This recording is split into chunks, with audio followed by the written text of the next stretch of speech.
palabra de parte de Dios. Muy bien.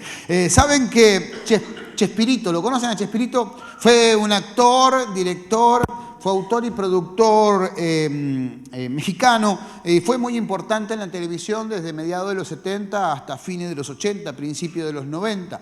Él tenía justamente programas humorísticos, pero que tenían mucho sentido. Por ejemplo, estaba el Chapulín Colorado. ¿Cuántos se acuerdan del Chapulín Colorado? Bueno, el Chapulín Colorado era un antihéroe, ¿sí? Mientras que el Hombre Araña saltaba por los edificios, hacía esto, hacía lo otro y todo le salía bien, al Chapulín todo le salía mal, ¿viste? Porque marcaba el antihéroe. Después tenía, por ejemplo, estaba el Chompiras y el Botijas, ¿no? Que eran ladrones pero nunca le robaban a nadie y todo le salía mal, ¿no? Estaba la Chimontrufia por ahí, no se acuerde de nadie, estaba la Chimontrufia por ahí dando vueltas.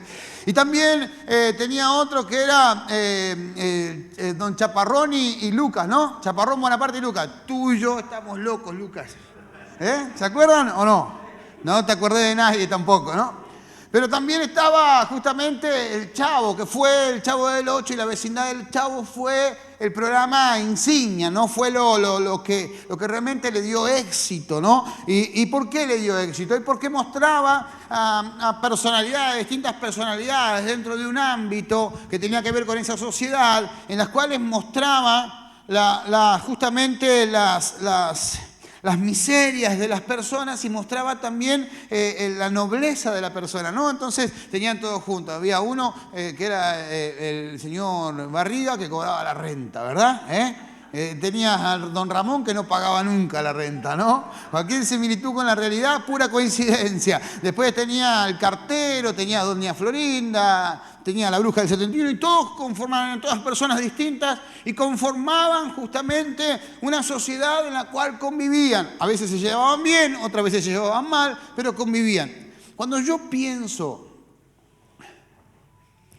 en la iglesia, pienso en una comunidad de fe, donde hay distintas personas, de distintos ámbitos, de distintas índoles, con distintas preponderancias en la vida, que trabajan con sus miserias y que potencian sus habilidades.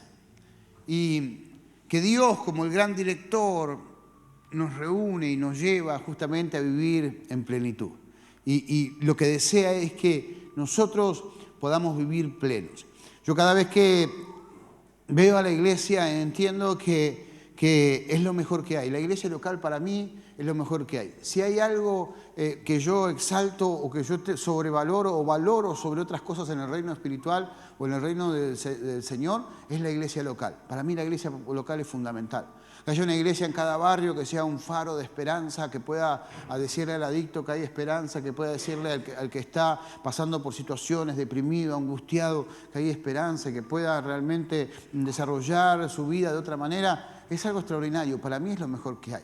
Cada vez que yo hablo de la iglesia, mi corazón cruje, porque no simplemente porque soy pastor. El pastorado es una función en mi vida. Yo cumplo una función en mi vida. Yo amo al Señor, soy un hijo de Dios como cualquiera de nosotros, pero tengo una pasión por la iglesia local, por eso trabajo para que la iglesia local tenga y sea excelente y podamos marcar la diferencia y que no sea un ámbito más, sino que podamos justamente ver crecer y desarrollarse a las personas. La semana pasada teníamos una reunión de obreros, vinieron los hermanos de Castillo también y estuvimos aquí, y yo decía, yo trabajo para que ustedes sean mejores que lo que he podido ser yo, que puedan alcanzar cosas más grandes que las que Dios hizo conmigo, porque de eso se trata el pastorado.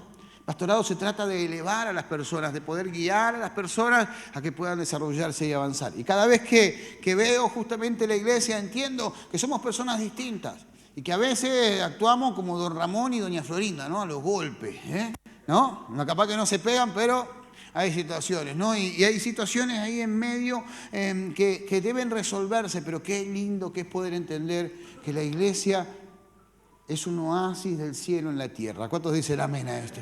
Aún con las diferencias que podamos tener. Por eso el título de esta predicación es Qué bonita vecindad. ¿Cuál sos vos? Yo les puedo decir cuáles son ustedes, pero no lo voy a decir. Mirá que tenés al lado y decirle, qué lindo contar con vos. Y sabés, encontré en la palabra justamente algo que me impactó. Toda la semana estuve leyendo 3 versículos bíblicos. Toda la semana me estuve alimentando solo con 3 versículos bíblicos que tienen que ver allí con la conformación de la iglesia. Tienen tanta riqueza estos 3 versículos bíblicos, pero la riqueza está solapada, está para poder apreciarla mientras si le damos profundidad a la palabra. Y tiene que ver justamente allí con la iglesia de Antioquía, con la iglesia... una iglesia pujante. La iglesia de Antioquía fue la primera iglesia de Asia Menor, fue la primera iglesia en la cual estableció Pablo su ministerio y de ahí salió al mundo. Pablo fue así, Pablo perseguía a la iglesia, se encuentra con Cristo caminando, yendo a Samaria. Entra a Samaria, recibe la vista, empieza a predicar, empieza a tener problemas, lo quieren matar y lo mandan a Tarsis, que era su ciudad, Tarso. Está 12 años en Tarsis. Está 12 años predicando la palabra en Tarsis. En esos 12 años el evangelio crece, se va desarrollando y de repente se levantan líderes fuera de los apóstoles, como por ejemplo Bernabé. Bernabé era el pastor de Pablo. Y justamente se levanta Bernabé y Dios le dice, anda a buscarme a Pablo porque me es necesario. Ya está, ya lo preparé, estos 12 años ya los preparé. 12 años estuvo allí. Y de repente lo va a buscar y lo trae para Antioquía. Porque Dios quería comenzar a prepararlo. Pablo era justamente hebreo de hebreos. Pablo era alguien que realmente tenía una sangre judía y él tenía ciertos parámetros que realmente habían sido trastornados o trastocados por Cristo, pero que realmente le costaba todavía. A Pedro le costaba entrar en casa de gentiles. Cuando tuvo que ir a lo del centurión, dice, le empezó a predicar así, ustedes saben lo abominable que es para mí entrar a esta casa. Imagínate que te empiecen a predicar así. Mamita, ¿sabes cómo lo he hecho? Andá. Sí, pero es interesante porque Pablo tenía que ser roto en su estructura. Y tenía que ser roto en su estructura para poder encajar donde Dios lo quería tener. Dios quería que Pablo le predique a todo Asia como lo hizo. El 70% de la Biblia lo escribió Pablo, justamente el 70% del Nuevo Testamento lo escribió Pablo, transitando y viviendo con personas que no pertenecían a su pueblo, que eran gentiles. La mayor cantidad o el mayor evangelismo de la historia de la humanidad lo desarrolló Pablo. Todo un continente fue conquistado por Pablo. Fue conquistado las grandes ciudades por justamente la predicación de Pablo. No quizás como Pablo en sí mismo, sino con los discípulos justamente que iban y hacían la tarea. Pero de repente acá me doy cuenta que toda esa gran obra que Dios hizo a través de la vida de Pablo empezó en una iglesia local. Empezó con el compromiso en una iglesia local. Empezó con el compromiso en una iglesia donde Dios te colocó. La pastora decía recién, somos todos de distintos lugares. Es interesante porque acá hay gente de Morón, de La Matanza, gente de Barrio Marina, del Barrio San Juan, gente de Castelar, de Aedo, hay gente de allá cerca de Pontevedra, hay gente de Isidro Casanova, hay gente de todos lados. ¿Por qué nos reunimos? Porque Dios nos reúne. De La Ferrer también, no hay que olvidarse de La Ferrer. Porque justamente Dios es quien nos reúne para poder conformar la iglesia. Para poder conformar, vos no te caíste en la puerta de la iglesia y entraste y dijiste, bueno, esta es la iglesia que Dios me mandó. No, Dios te envió, alguien te invitó, sentiste justamente que Dios te llamaba y comenzaste a echar raíces. Algunos tienen raíces cortitas, otros tienen raíces más grandes, pero todos tenemos raíces, porque si no, no estarías acá. Pero es interesante, porque justamente todo comenzó desde una iglesia y todo lo que Dios tiene justamente para nosotros nace del desafío de arraigarte y transformarte en una familia de fe, en una iglesia local. ¿Por qué? Porque justamente Dios se glorifica. Hay gente que dice, no, yo no necesito congregarme. Satanás 3:25. ¿Cómo no vamos a necesitar congregar? No, porque yo soy la iglesia, yo soy el templo. Es un error. El enemigo te comió la cabeza para aislarte y cuando estás aislado te puede comer fácil. Pero cuando uno pertenece justamente a la familia de la fe, hay pastores que oran, hay gente que ora, hay gente que está alrededor tuyo y cosas que realmente poder desarrollar y perteneces a un lugar, te llaman por teléfono cuando no venís, te hacen algo. ¿Por qué? Porque quieren el crecimiento y quieren que crezca justamente con ellos para que Dios pueda glorificarse en su vida. Si un cristiano quiere permanecer en Dios, ¿cuántos quieren permanecer en Dios? A veces pensamos que para permanecer en Dios tenemos que orar, y sí, tenemos que orar. Que hay que ayunar, sí, tenemos que ayunar. Que hay que hacer esto o lo otro. Para permanecer en Dios, un cristiano tiene que tener un pastor a quien, una autoridad quiere obedecer, un compañero de batalla y un discípulo en quien multiplicarse. Si vos no tenés alguna de estas tres cosas, te vas a quedar en tu casa. Tarde o temprano te quedas en tu casa. Vos necesitas a alguien que te guíe y alguien a quien respetar para que te diga y te marque los límites para poder crecer y desarrollarte. Porque sin límites, justamente el pueblo se desenfrena, dice la palabra, nos desenfrenamos si no tenemos límites. Tenés que tener un compañero de batalla, alguien con quien caminar juntos, alguien que justamente que podés hablar, que podés charlar, no solamente de la Biblia, sino también que te podés reír y podés tener justamente intimidad. También podés llorar en un hombro y te va a acompañar y te va a conocer y conoce tus secretos y conoce tu historia y te acompaña justamente también para hacer la tarea que tenés que realizar dentro del reino de los cielos. Y un discípulo en quien multiplicarte. Vos tenés que tener a alguien en quien invertir. Porque si vos no tenés a alguien en quien invertir, te aburrís, te cansás, no tenés nadie en quien justamente derramarte, te aburrís. Y lo que haces después es quedarte en tu casa, porque no tenés nada que hacer. Te aburre venir a la iglesia todos los domingos.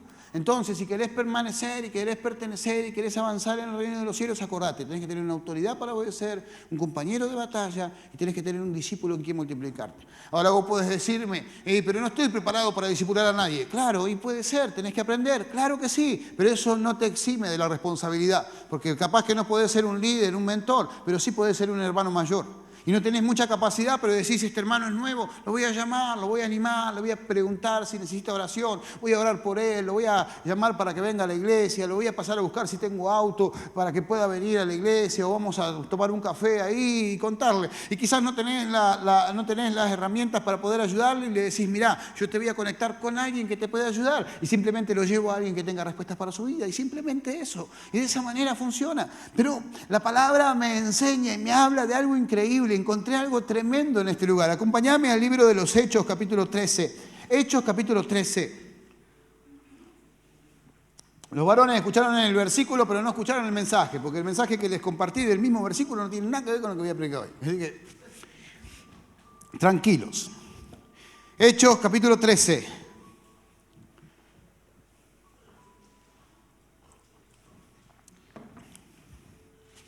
¿Lo tienen? Dice, en la iglesia de Antioquía eran profetas y maestros Bernabé, Simón, apodado el Negro, Lucio de Cirene, Manaés, que se había criado con Herodes el tetrarca, y Saulo.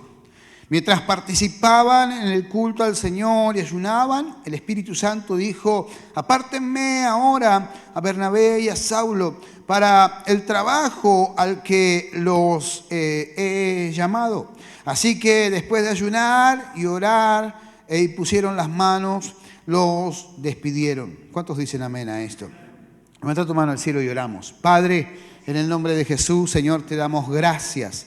Señor, en esta bendita mañana, Señor, por poder compartir tu palabra, Señor, y poder, Señor, a través de ella, Señor, razonar, Señor, y tomar una decisión a través de tu consejo. Padre, te pido que tu mano de poder, Señor, se extienda sobre nuestras vidas y que seas tú glorificándote con poder y con autoridad. Señor, en el nombre de Jesús, Dios mío, Señor, glorifícate, Señor. Haz tu obra, Señor, en medio nuestro. Señor, y trae, Señor, respuestas del cielo, Señor, para cada uno de nosotros. En el nombre de Jesús, Señor, te bendecimos y te glorificamos, papá. Amén y amén. Muy bien.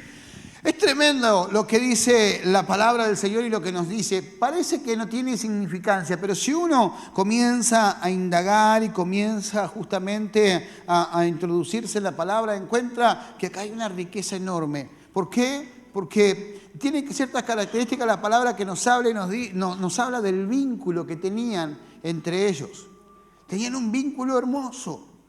Y se ve en ciertas cosas que nos suman para que nosotros podamos considerar algo espiritual, pero sí suma para poder entender que la iglesia debe ser considerada una familia. Que debo justamente encontrar en la iglesia a las personas adecuadas para que caminen conmigo en el crecimiento y el desarrollo de la fe. Y es interesante porque lo primero que quiero hablarte en esta mañana es que la iglesia es lo más. La iglesia es lo más. La iglesia es lo mejor que te puede pasar. La iglesia es lo mejor justamente que podés tener. Dice la palabra, en la iglesia de Antioquía eran profetas y maestros, en Bernabé, Simón, apodado el Negro, Lucio de Cirene, Manasés, que se había criado con Herodes el tetrarca, y Saulo. Y es interesante porque acá parece que no dice nada, pero Pablo describe a un grupo de personas distintas. Dice que justamente las cualidades que le dice, este se crió en un lugar, este se crió en el otro, este venía con recursos económicos, este viene de otro país, este tiene una textura en la piel diferente. Entonces habla de personas distintas. La descripción de Pablo de este grupo de personas marca que eran personas de distintos lugares y realidades, pero que se convirtieron en amigos. Ellos eran amigos. ¿Qué te suma a vos en tu espiritualidad? Saber que Simeón era negro. O que le decían el negro. ¿En qué te suma? En nada. ¿Verdad o no? ¿Por qué le decía el negro? Porque seguramente le dice, ¿usted no tiene un amigo que le dicen el negro? ¿Sí o no? Brian, saca la mano. Ay, ese es mi hijo que está en el multimedia. A él le dicen el negro. Entonces, ¿qué estaba mostrando? Que había intimidad, que había amistad. A este le decían el negro. Al otro era Lucio de Cirene, como decir, Oscar el cordobés. Silvino el paraguayo, que congrega, el correntino. ¿Te das cuenta? Está marcando algo que no nos incita, justamente no tiene nada que ver con el contexto espiritual, pero está marcando que había una intimidad. El otro, el que se llamaba acá, Manaés, se había creado con el rey de Israel, justamente con el tetrarca. ¿Qué te estaba diciendo? El cheto, el que tenía plata, el fino, el refinado. Este viene de cuna de oro, el chetito. El que se hace el dandy, que baja el auto y dice, hola, mortadela vamos a comer. ¿Qué te suma en lo espiritual? Nada. Bernabé no tenía apodo, ¿sabe por qué? Porque era el pastor de ellos. Vos tenés que ver los stickers que hacen los jóvenes con la pastora y conmigo. La pastora aparece en un sticker así y te dice, ¿qué estás mirando? Y en uno me hicieron a mí como un apóstol, dice, se acelera tu proceso. Justo me agarraron así, el traje, y ponen, se acelera tu proceso. Y hay otro que estoy así y dice, te estoy mirando, le dice, se lo pasan a los jóvenes. Bernabé no tenía apodo porque era el pastor. Y Saulo, que escribió la carta, no le gustaba que le digan Pedro, que le digan Pablo. ¿Sabe por qué? Porque Pablo significa petizo. El gran Pablo. La Biblia nombra a Saulo de Tarso, el gran apóstol, como el petizo. Ahí viene el petizo. ¿Te das cuenta? La vida cristiana es sencilla. A veces queremos hacer solemne algo que es tan sencillo y eso nos aparta de la gente. A veces queremos dibujar una espiritualidad que no tiene que ver con el comportamiento, con la cercanía, y eso nos aleja de la gente.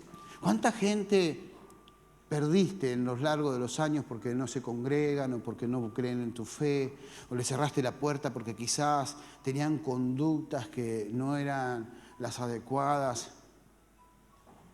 Y yo soy santo, entonces no me puedo juntar con la gente. Gente sencilla, que formaban parte de una iglesia, con problemas, con situaciones, pero que amaban al Señor y querían ser parte. Cuando yo descubrí esto esta semana me voló la cabeza, porque yo mismo soy una persona estructurada, aunque trato de no serlo. Soy una persona con muchas estructuras, soy una persona muy solitaria, pero realmente me hablaba y me hablaba de la iglesia. Digo, Señor, la iglesia, el ámbito de la iglesia es lo mejor que nos puede pasar. A Claudio lo cargo porque viene cada tanto, ¿viste? A los varones viene cada tanto. Cuando hay choripán viene. Pero tenemos un buen vínculo, nos reímos, nos disfrutamos, siempre con respeto. Soy el pastor, claro que sí. Pero tenemos un buen vínculo. Cada reunión de damas, yo las veo como comen. Cómo hablan. Nosotros hacemos, en 1 hora y media hacemos la célula, terminamos la reunión. Ellas son las 9 de la noche y la llamo a mi esposa, ¿dónde está? Y en la iglesia. Hablan. Comen y hablan. Y de tanto en tanto dicen amén. pero la pasan bien.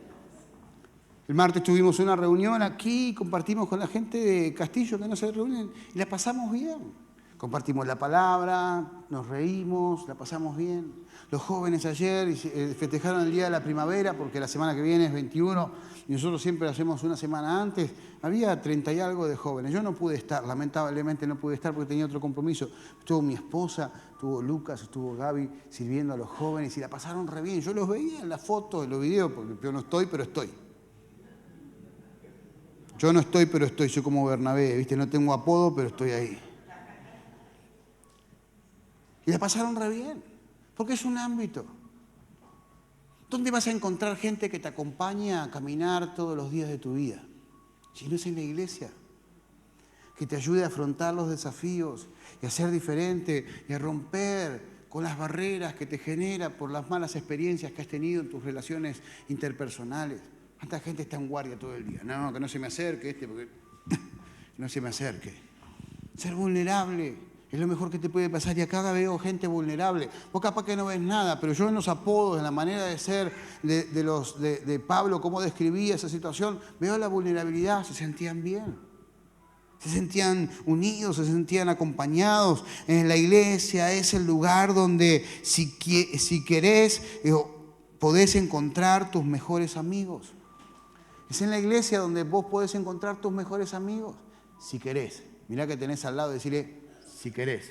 No, pero con las manos así. Con las manos así. Si querés. Hay gente que llega, se sienta en el último banco, llega tarde, se sienta en el último banco y se va temprano, cuando termina. Agente secreto, ¿viste? No lo conoce, no sabe el nombre, no sabe cómo vive, no sabe nada. Nada. Si querés tenerlo, podés encontrar los mejores amigos dentro de la iglesia. Proverbios 18:24 dice, el hombre que tiene amigos ha de mostrarse amigos y un amigo es más unido que un hermano. Tremendo. Mis mejores amigos están dentro de la iglesia. Mi hermano no me habla desde hace 16 años. Yo lo extraño, lo amo y lo extraño y no me habla. No califico para él. Pero tengo gente que me llama todas las semanas. Que quizás no lo veo por mucho tiempo, pero me llama todas las semanas y me dice, ¿cómo anda, Gaby? ¿Cómo está el ministerio? A ver, contame. ¿Cómo anda la Gigi? Como le dicen a la pastora por ahí, los amigos. ¿Cómo andan los chicos? Suficiente. Es interesante. Mis mejores amigos están acá. Mi familia está acá, no solo porque están mi familia, mi esposa con mis hijos, sino que ustedes son mi familia. Es donde me siento cómodo, donde quiero estar. Es donde más tiempo durante la semana paso con ustedes. Y eso es tremendo. ¿Por qué? Porque la iglesia es el oasis en medio del caos. Nuestra vida puede ser un caos y podemos tener un montón de problemas y un montón de situaciones y a veces queremos salir corriendo y estamos desesperados y no sabemos qué decisión tomar y estamos angustiados y hacemos lío y discutimos con la gente y estamos dentro de una vorágine. Llegamos a la iglesia y hay un ámbito de paz. Igual que como amigos, si querés. Porque si tenés un ojo malo vas a ver todo mal. Y vas a contaminar a aquellos que son parte de tu familia y esos que vas contaminando porque ves todo mal, te van haciendo apartar de la obra del Señor y de la iglesia, viendo solo los errores. ¿Cuántos cometen errores acá? A ver. ¿Los otros no? Le doy el micrófono. Todos cometemos errores, todos fallamos, todos tomamos malas decisiones, todos herimos y somos heridos. Pero dentro de la iglesia el Espíritu Santo trae sanidad sobre nuestras vidas. Mirá lo que dice el Salmo 133, verso 1 al 3. Cuán bueno y cuán agradable es que los hermanos convivan en armonía. Es como el buen aceite que desde la cabeza va descendiendo por la barba de Aarón hasta el borde de sus vestiduras. Es como el rocío de Hermón que va descendiendo sobre los montes de Sión. Ciertamente allí el Señor envía su bendición y vida para siempre. ¿Cuántos dicen amén a esto? ¿Sabés qué pasa en el monte Hermón? Nunca llovió en la vida. En la historia nunca llovió. Y se mantiene verde todo el año. No pasa sequías ni nada. ¿Sabés por qué? Porque en ese monte Hermón lo que pasa es que hay un sistema de riego natural.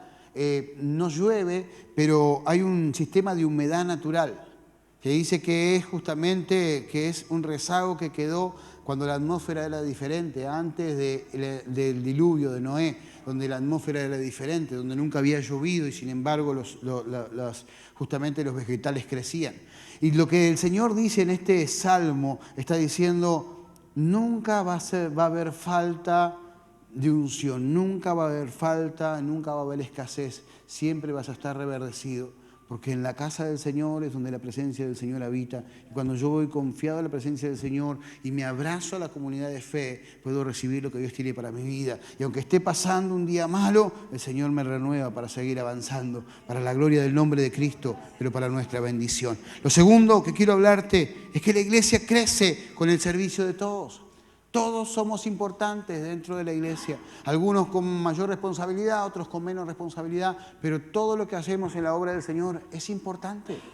Es importante que vos vengas el domingo para recibir la palabra, pero también para contribuir lo que espiritualmente portás. Todos portamos cosas espirituales y somos importantes. Dice la palabra, mientras participaban del culto al Señor y ayunaban, el Espíritu Santo dijo, apártenme ahora a Bernabé y a Saulo para el trabajo para que los he llamado. La palabra participaban en el original griego es loitengeo y significa servidor. Hacían lo que hacía falta. Hoy faltó Lucas que canta. Bueno, alguno que cante, a ver. Yo no, pero uno que canta. Hoy faltó el que acomoda la silla, voy a acomodar la silla. Hoy faltó el que repasa el baño, voy a repasar el baño. Hoy faltó el que se para en un pasillo, voy a parar en el pasillo. Hoy faltó tal, voy a hacer lo que tengo que hacer. Voy a ir al evangelismo, voy a hacer esto, lo otro. Estaban participando del culto, sirviendo donde hacía falta. ¿Por qué? Porque justamente la iglesia crece a través del servicio de todos. A través del servicio representa el compromiso que tenés justamente con la iglesia. El servicio representa justamente el compromiso que tenés con la obra del Señor. Y todos podemos hacer algo en la obra del Señor. Y es interesante porque todos estaban haciendo algo para darle culto al Señor. Todos estaban haciendo una tarea para honrar al Señor justamente, que era el rey justamente de ese lugar. La iglesia crece por lo que hacemos, pero más por lo que somos. Ellos estaban haciendo tareas, pero se preocupaban por mantener su espiritualidad sana. Estaban sirviendo al Señor y estaban ayunando.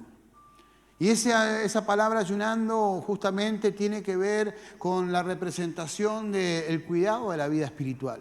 Ellos no solamente se desesperaban por hacer cosas, sino que cuidaban su vida espiritual. ¿Para qué? Para que lo que hacían para el Señor no sea una carga.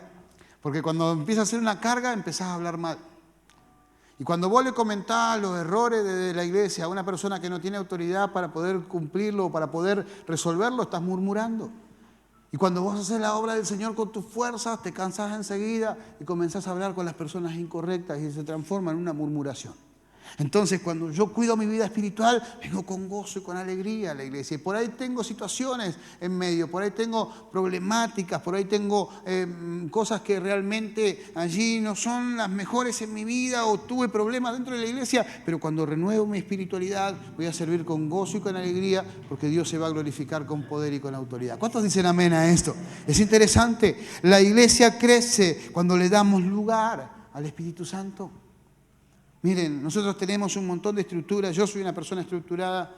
Mi esposa no, se dio cuenta cómo hizo los anuncios. Ya tengo algo ahí para anotarle, ¿no? Pero yo soy una persona estructurada. Tenemos una estructura como iglesia, pero acá quien manda es el Espíritu Santo. Y si el Espíritu Santo quiere interrumpir, el Espíritu Santo interrumpe. Y si el Espíritu Santo quiere hacer algo, el Espíritu Santo interrumpe. ¿Por qué le damos lugar al Espíritu Santo? Porque ni vos ni yo dependemos de ninguna persona, dependemos de Dios. Y el Espíritu Santo es el agente transformador de parte de Dios para nuestras vidas. Dice la palabra, el Espíritu Santo le dijo, apártenme ahora a Bernabé y a Saulo para el trabajo que les he llamado.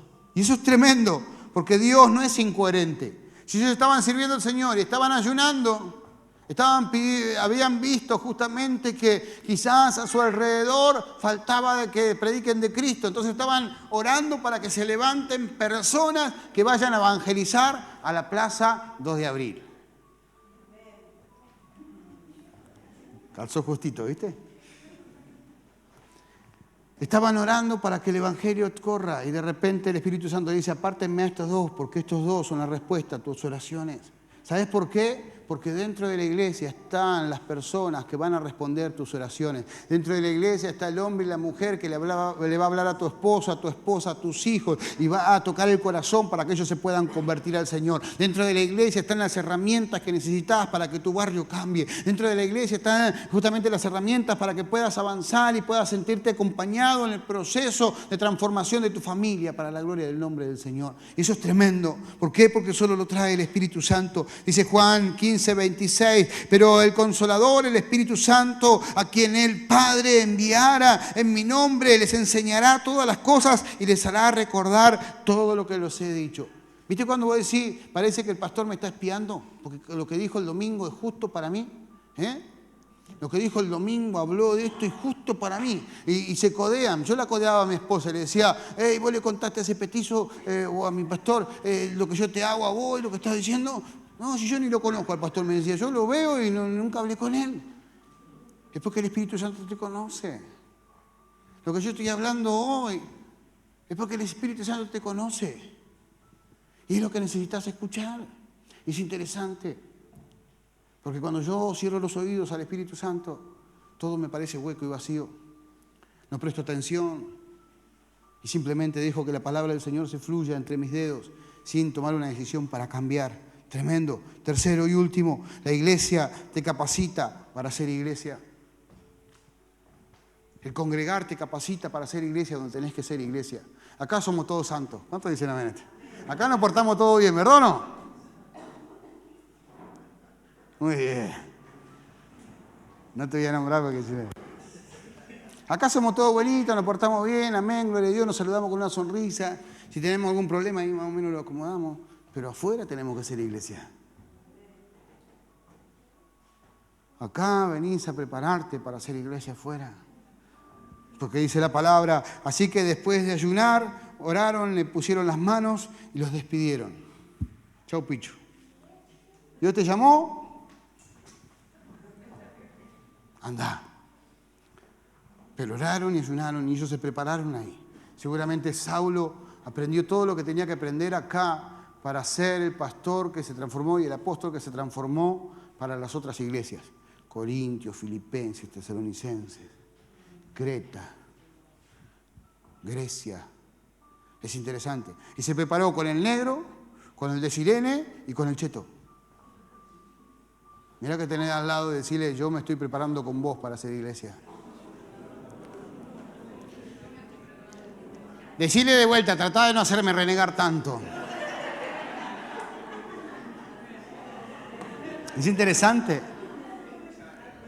Pero ¿dónde vamos a hacer iglesia si no afuera? ¿Y dónde te vas a preparar? Acá. Esta es tu caja segura, acá te podés equivocar.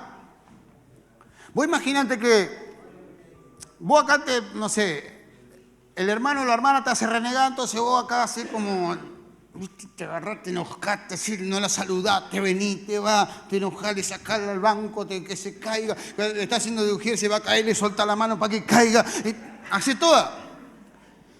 Porque vas procesando tu carácter para que el vecino que te hace la guerra, el compañero de trabajo que no te quiere, el otro, no reciban tu amor en crudo. Y puedas tocar su corazón para que él se convierta al Señor. Porque los errores afuera te los hacen pagar. Cuando vos te equivocás con un inconverso, esa persona cierra su corazón y no recibe más del Señor. Acá somos todos amigos. Acá nos perdonamos. ¿Cuántos tienen que perdonar al pastor acá? No se anima, ¿eh? Gloria, ay.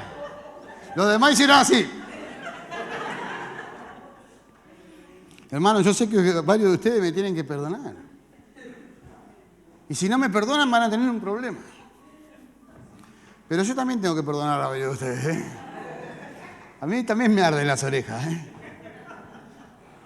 Pero nos amamos. Porque acá está el negro, el de Cirene y el cheto. Al lado del petizo, que no le gustaba que le digan petizo, porque es evidente, puso Saulo en vez de poner petizo, Pablo. ¿No? Pero es interesante, porque la comunidad de fe te prepara para ser iglesia, te capacita en la tolerancia. Te quejas de ese hermano, viste que hay un hermano pulidora, ¿no? Son los hermanos que no te lo querés cruzar, viste, viene pasando y como para que pase derecho así o te hace el distraído. Pero ese te prepara para que no te pasen facturas por tus errores allá donde tenés que predicar, donde tenés que ganar realmente al Señor, donde el partido es de verdad, es por los puntos. Es interesante porque te capacita para la fe. La iglesia vive por fe. Todo lo que se ve acá no lo hubiésemos podido tener si no hubiésemos creído al Señor. Ni el edificio alquilado por 10 años, ni la tecnología que usamos, ni las sillas que tenemos, ni vos sentado acá. Si no hubiese sido por fe, no hubiésemos tenido nada. La iglesia te capacita para que puedas vivir por fe. Acá ocurren milagros. Acá hay transformaciones, restauraciones de familia, acá hay restauraciones de matrimonio, restauraciones de corazones de padres a los hijos, de hijos a los padres. Acá ven sanidades físicas, acá ven sanidades económicas, acá ven restauraciones. ¿Por qué? Porque Dios se manifiesta con poder y con autoridad cuando hay fe y todos creemos en el Señor. ¿Cuántos dicen amén a esto? Y también te envía como ejemplo. Cuando salís de acá, la gente te está viendo. Quieras o no, vas a ser ejemplo. Podés ser un buen ejemplo o un mal ejemplo. Pero vas a ser ejemplo. ¿Sabes por qué? Porque la gente te está mirando.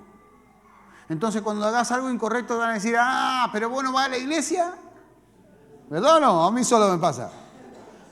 Este que es el pastor, el otro día lo eché a uno que me viene a pedir plata, ¿no? En casa.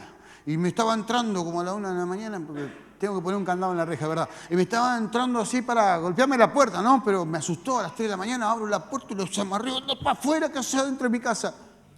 Pastor, me dice, ¿pastor qué? Le digo, tremendo, me hizo pegar un susto 3 de la mañana. Me hacen notar que soy ejemplo. ¿Cómo puede ser? Sos ejemplo. Vuelvo a repetir, o puede ser un buen ejemplo o puede ser un mal ejemplo. Para poder ser un buen ejemplo, tenés el mejor ámbito para practicar y para poder pulir tus debilidades y tus miserias y exaltar tus habilidades y tus noblezas y que otros puedan ver que Dios te ha restaurado por completo. Y que se lo hizo con vos, también lo hará con otro, para la gloria del nombre de Cristo, pero para nuestra bendición. Dale un aplauso al Señor.